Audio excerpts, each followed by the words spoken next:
Hi friends, welcomes to Vasantham Saravanan channel. இன்றைக்கி நம்ம சேனலில் பாலை காய்ச்சும் போது அதிலேருந்து கிடைக்கிற ஆடையை வச்சு வீட்டிலையே ரொம்பவும் சுலபமான முறையில் ஈஸியாக நெய் எப்படி காய்ச்சறதுன்னு பார்க்க போகிறோம். வாங்க இப்போது வீடியோக்குள்ளே போகலாம். வீடியோக்குள்ளே போகிறதுக்கு முன்னாடி நம்ம வசந்தம் சரவணன் சேனலை சப்ஸ்கிரைப் பண்ணாதவங்க சப்ஸ்கிரைப் பண்ணிக்கோங்க. கூடவே இருக்க பெல் ஐக்கானையும் கிளிக் பண்ணிக்கோங்க. வாங்க இப்போது வீடியோக்குள்ளே போகலாம்.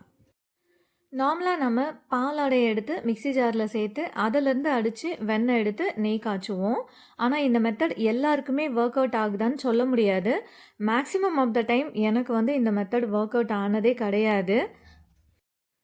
நிறைய டைம் எனக்கெல்லாம் சொதப்பி தான் இருக்குது. எவ்வளோ தான் சில் வாட்டர் சேர்த்து நம்ம மிக்ஸி ஜாரில் அடித்தாலுமே அதிலேருந்து வெண்ணெய் கிடைக்காம தண்ணி சேர்த்ததால அதோட கன்சிஸ்டன்சியும் அதிகமாகிட்டு திரும்ப அதை எடுத்து வானலியில் சேர்த்து நல்லா ஹீட் பண்ணி அதுக்கப்புறம் நெய் எடுத்து இதனால் கேஸ் தான் ரொம்ப டைம் வேஸ்ட்டாக போயிருந்திருக்கு. அதுக்கப்புறம் நான் மிக்ஸி ஜாரில் சேர்த்து அதுலேருந்து வெண்ணெய் எடுக்கிறதுக்கு பதிலாக அப்படியே அந்த பாலாடை எடுத்து டேரெக்டாக வானலியில் சேர்த்து அப்படியே நெய் காய்ச்சி எடுத்துருவேன். ஒரு முறை என்னோடய அம்மா தான் இந்த சுலபமான முறையை எனக்கு சொல்லி கொடுத்தாங்க. இப்போ அந்த மெத்தடை பயன்படுத்தி தான் நம்ம இன்றைக்கி பாலாடையிலேருந்து வெண்ணெய் எடுத்து நெய் எப்படி காய்ச்சறதுன்னு பார்க்க போகிறோம். இப்போ காய்ச்சின பால் ஃப்ரிட்ஜில் வச்சுருந்தேன். இப்போ அந்த பால் எடுத்து வெளியே வச்சுருக்கேன். மேக்ஸிமம் டைம் இந்த மாதிரி தான் நான் பாலை காய வச்சு முன்னாடி நாளே ஃப்ரிட்ஜில் வச்சுருவேன்.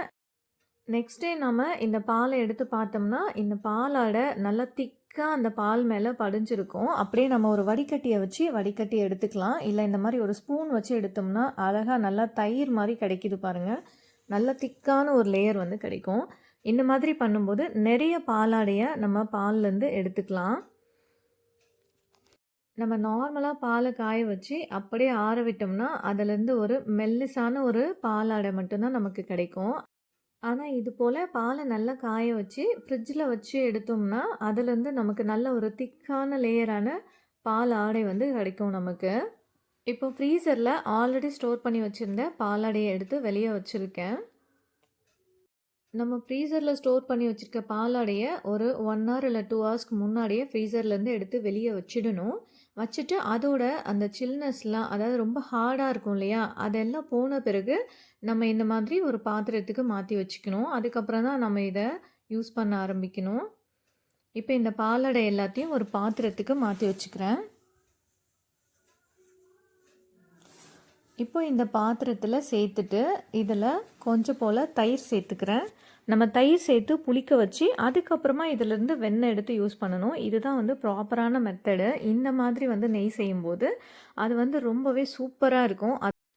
குழந்தைங்களுக்குமே நம்ம இந்த மாதிரி மெத்தடில் தான் நெய் காய்ச்சி கொடுக்கணும். அதாவது பாலாடையை நல்லா புளிக்க வச்சு அதுக்கப்புறமா அதிலேருந்து வெண்ணெய் எடுத்து அந்த வெண்ணெயை நல்லா காய வச்சு அதுலேருந்து நெய் எடுத்து யூஸ் பண்ணணும். இப்போ தயிர் சேர்த்துட்டு இதை நல்லா மிக்ஸ் பண்ணி விட்டுக்கலாம். மிக்ஸ் பண்ணி விட்டுட்டு இதை அப்படியே மூடி போட்டு வச்சிடலாம். முதல் நாள் நைட்டே இந்த மாதிரி செஞ்சு வச்சுட்டு மறுநாள் நம்ம இதை எடுத்து வெண்ணெய் எடுத்து அதுக்கப்புறமா நெய் காய்ச்சிக்கலாம். இப்போது தயிர் சேர்த்து இந்த பாலாடையை நல்லா கலந்தாச்சு. இப்போ பாருங்கள், இதோட சில்னஸ் எல்லாம் போயிட்டு எந்த அளவுக்கு நல்லா கிரேவி மாதிரி இருக்குது பாருங்கள். இதை அப்படியே மூடி போட்டு ஓவர் நைட் அப்படியே வச்சிடலாம். அப்போ தான் இது நல்லா புளிச்சு வந்திருக்கும்.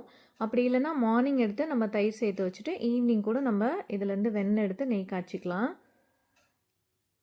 இப்போ பாருங்கள், ஒரு நாள் நைட் ஃபுல்லாக அப்படியே புளிச்சிருந்துச்சு. இந்த பாலாடை புளிச்சதுக்கப்புறம் எப்படி இருக்குது பாருங்கள். இதை நல்லா இந்த மாதிரி கலந்து விட்டுக்கணும் மறுபடிக்கும்.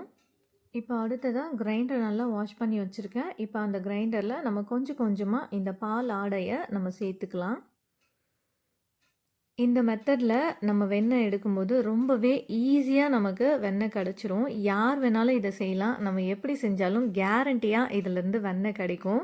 இது ரொம்பவே சிம்பிளாக இருக்கும். கிரைண்டர் கழுவணுன்ற கவலைலாம் வேணாம். ரொம்பவே ஈஸியாக வெண்ணெய் மட்டும் தனியாக கிடச்சி கிரைண்டர் அப்படியே க்ளீனாக இருக்கும். இதுலேருந்து வெண்ணெய் எடுக்கும்போது நீங்களே பாருங்கள். இப்போ பாலாடையெல்லாம் இந்த கிரைண்டரில் சேர்த்தாச்சு. சேர்த்த பிறகு நம்ம கொஞ்சமாக இதில் தண்ணி ஊற்றிக்கலாம். பாலாடையை சேர்த்துட்டு கிரைண்டரை ஆன் பண்ணி விட்டுட்டு அதுக்கப்புறமா கொஞ்சம் கொஞ்சமாக நம்ம இதில் தண்ணி சேர்த்துக்கலாம். ஒரு 1/2 லிட்டர் இல்லாட்டி 1 லிட்டர் நம்ம இதில் சேர்த்துக்கலாம். நம்ம எடுத்துக்கிற இந்த பாலாடையை பொறுத்தது. கொஞ்சம் கொஞ்சமாக நம்ம தண்ணி சேர்த்து இந்த மாதிரி ஒரு 2லேருந்து 3 நிமிஷம் அரைச்சாலே போதுமானதாக இருக்கும். நீங்கள் அரைக்கும் போதே உங்களுக்கு தெரியும், நம்ம தண்ணி சேர்க்க சேர்க்க ஒரு சைடாக அப்படியே வெண்ணெய் நின்றுடும். அதுக்கப்புறம் கிரைண்டர் சுத்தாமல் நிற்கும். உங்களுக்கு நல்லாவே தெரியும். இப்ப பாருங்க, பாலாடை வந்து சேர்த்து நான் கொஞ்சம் தான் தண்ணி சேர்த்துருக்கேன். அப்படியே கொஞ்சமா தண்ணி சேர்த்து அப்படியே அரைய விட்டுருக்கேன். இது அப்படியே வந்து அரைச்சுட்டே இருக்கணும். ஒரு 2, 3 நிமிஷத்துக்கு தண்ணி அதிகமா சேர்க்காம, கொஞ்சம் தண்ணியிலேயே இந்த பாலாடை வந்து அப்படியே இந்த மாதிரி அரைப்பட்டுட்டே இருக்கணும்.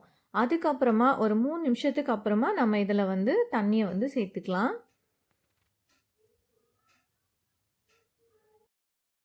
இப்போ ஒரு 2 நிமிஷம் ஆயிடுச்சு. அதுக்கப்புறமா கொஞ்சமா இதில தண்ணி சேர்த்துக்கிறேன். இப்போ பாருங்க, நம்ம தண்ணி சேர்த்த உடனேயே அந்த வெண்ணெயெல்லாம் தனித்தனியா வர ஆரம்பிச்சிருச்சு. இதுக்கப்புறம் வந்து கிரைண்டர் பார்த்தீங்கன்னா, கொஞ்சம் ஸ்லோவா ஓட ஆரம்பிக்கும். ஏன்னா வந்து வெண்ணெல்லாம் அப்படியே திரண்டு வந்து ஒரு சைடா அப்படியே நின்னுடும். அதனால நம்ம ஒரு ஸ்பூன வச்சு அப்படியே நம்ம அந்த வெண்ணெயெல்லாம் தள்ளி விட்டுட்டே இருக்கணும். பாருங்க, வெண்ணெயெல்லாம் ஒரு சைடா வந்து நின்னுடுச்சு. அப்படியே கிரைண்டர் வந்து அப்படியே ஸ்ட்ரக் ஆகி நிக்கும் இந்த மாரி டைம்ல. அந்த டைம்ல நம்ம இந்த வெண்ணெய கொஞ்சம் கொஞ்சமா தள்ளி விட்டு, இன்னும் ஒரு 1 நிமிஷம் இல்ல 2 நிமிஷம் போல இத மறுபடிக்கும் நல்லா அரைச்சு எடுத்துக்கணும். பாருங்க, வெண்ணெய்லாம் ஓரமா நின்னுடுச்சு. இது போல வெண்ணெய் திரண்டு வந்ததுக்கு அப்புறமா நம்ம இந்த கிரைண்டர ஆஃப் பண்ணிடலாம். ஆஃப் பண்ணிட்டு நம்ம இந்த கிரைண்டர எடுத்து வெளிய வச்சிடலாம். இப்ப கிரைண்டர ஆஃப் பண்ணியாச்சு. இப்ப பாருங்க, எந்த அளவுக்கு வெண்ணெய்லாம் திரண்டு வந்திருக்கு. இந்த கிரைண்டர்ல இருக்க இந்த அரைக்கிற கல்லு பாருங்க, எவ்வளோ நீட்டா கிளீனா இருக்குன்னு சொல்லி, அது மேல கொஞ்சம் கூட ஒட்டாம வெண்ணெயெல்லாம் தனியா வந்துருச்சு பாருங்க. இதனால தான் சொன்னேன், இந்த மெத்தட்ல நம்ம வெண்ணெய் எடுக்கும்போது கிரைண்டர் வந்து ரொம்பலாம் தேய்ச்சு கழுவணும்னு அவசியம் இருக்காது. அப்படியே நீட்டா இருக்கும்னு சொன்னேன். இப்ப நம்ம இத எடுத்து வெளிய வச்சுட்டு, இதுல இருக்க கொஞ்சம் வெண்ணெய் எல்லாத்தையும் தனியா எடுத்துக்கலாம்.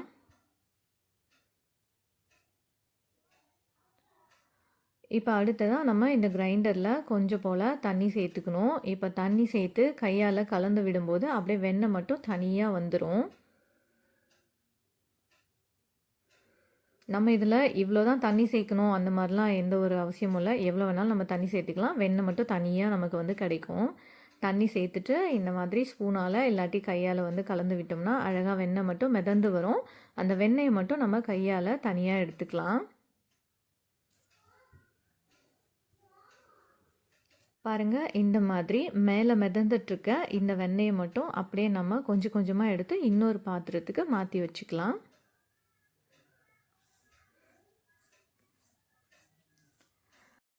இப்போ இதோட இந்த ப்ராசஸ் முடியல.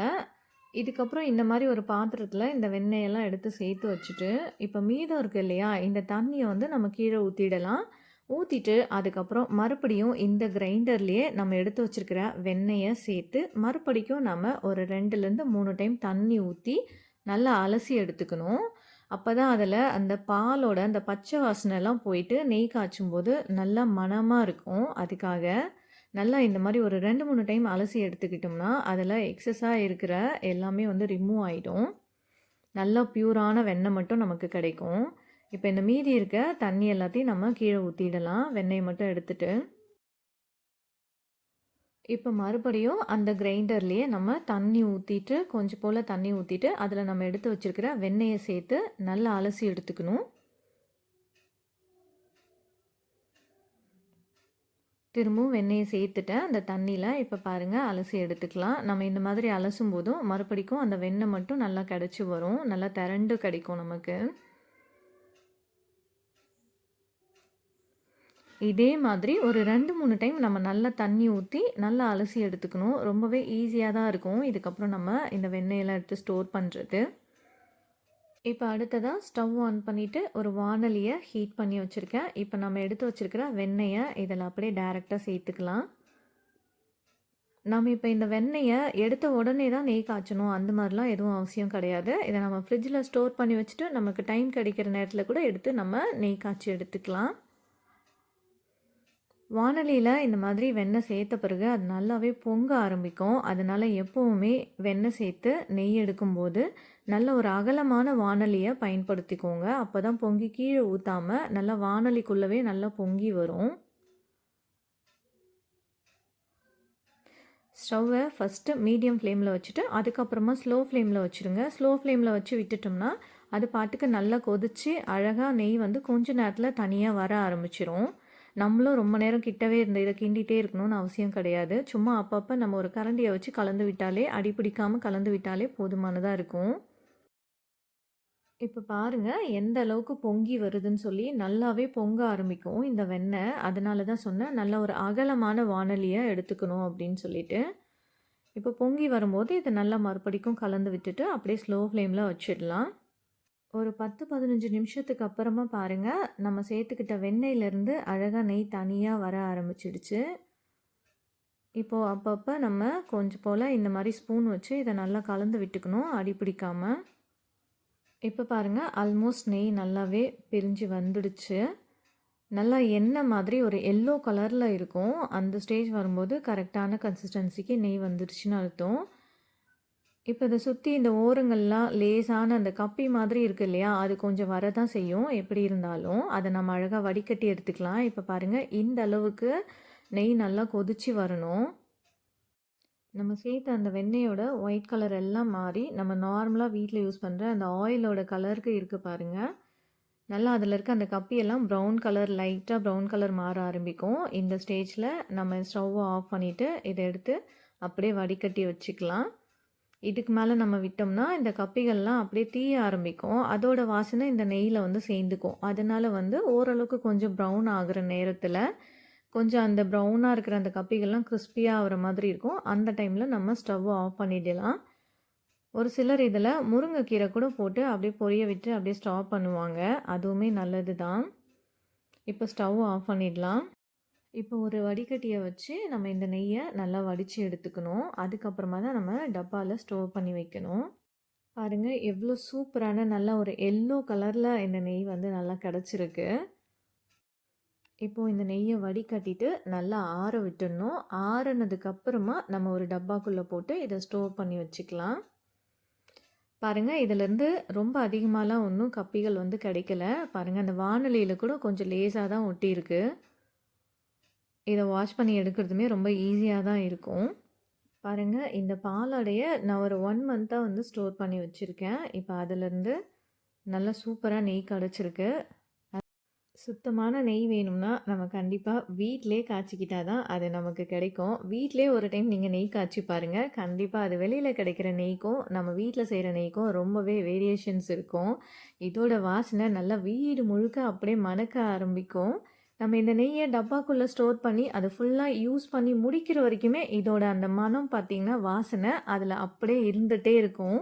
ஒவ்வொரு டைம் நம்ம எடுக்கும்போதெல்லாம் அதோட கமகமான்னு வர வாசனை வந்து நம்ம வீட்ல காய்ச்சி எடுக்கிற நெய்யில மட்டும் தான் இருக்கும்.